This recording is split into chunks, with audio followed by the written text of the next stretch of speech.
ina jiran mota ta iso in samu gurin zama in zauna.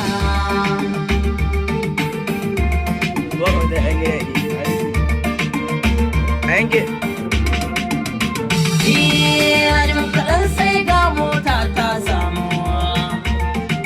muna shiri domin tafiya da